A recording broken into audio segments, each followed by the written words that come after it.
looked at equity in terms of overall course design. Today, we're going to look at equity in terms of syllabi. So let's look at how you can make a few small changes to create a more welcoming and engaging syllabus that hopefully will be more equitable for your students as well. At the end of this presentation, I recommend that you go check out the links because there are some really wonderful resources that have been created by other institutions that go much more in depth about this. First of all, though, you might consider who your syllabus is for.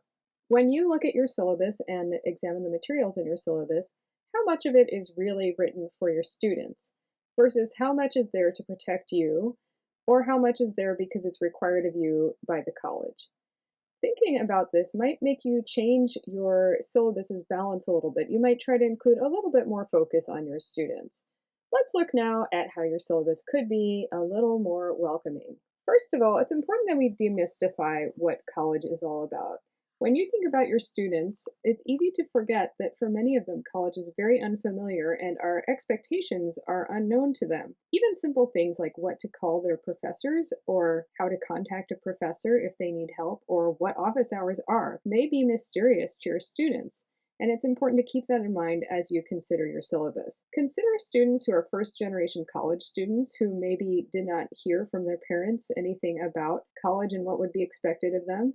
Consider, too, that many of our students are in high school and we may have different expectations from their high school teachers.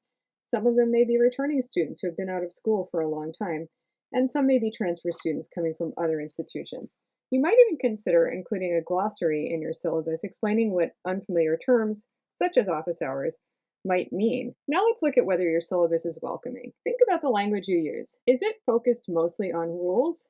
Or is it focused on showing the students that you welcome them to your class? Try to make sure that you have language in your syllabus that lets your students know that you're happy they're there, they're welcome, and that you want them to succeed. In fact, even better, show them that you believe they can succeed, rather than focusing so much on your course's role in terms of gatekeeping or keeping students from achieving their goals. If you can, focus on language that reflects flexibility, availability, and openness. That would be great. For example, if you are available outside of your regular office hours by appointment, be sure to include that in your syllabus. If you're available by phone or video conferencing, be sure that you let them know. And finally, make sure that your language shows your students that they belong here at the college. How do you present your own role? Do you present yourself as your student's partner in learning? Hopefully that's the case. Or perhaps you present yourself as a mentor, which is also great. I would encourage you to think hard about whether you really want to present yourself as your student's superior. College professors can be quite intimidating, again, especially to students who did not grow up in an environment where they were expected to or expected themselves to go to college. And so the more we can do to put ourselves in a position that makes us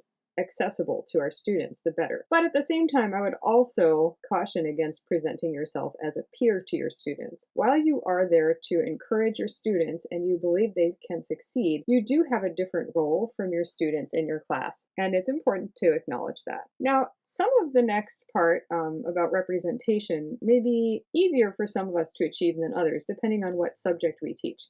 But if you choose your course materials, and if you include images of people, for example, or quotes from famous authors or thinkers in your field, do you include materials that reflect the students you have in class? If you don't, would it be possible to do so?